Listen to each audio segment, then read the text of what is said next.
fotografija može da stane u ovaj moj telefon. I samo ih prelistavam prstićem. Scroll, scroll, scroll. A znate šta je bilo kad nije postojao računar i tablet i telefon? Čuvale su se samo fotografije na kartonu.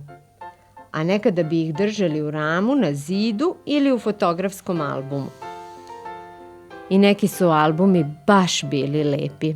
Naprimer ovaj.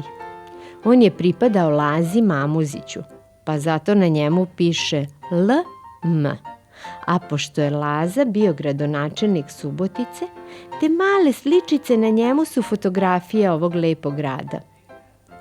Veliki je ovaj album. Pa kad njega hoćeš da prelistaš, moraš da ga staviš na sto, da ti ne ispresuje noge ako ga držiš u krilu. Jer sigurno je prilično težak. Mene bi celog mogao da ispresuje.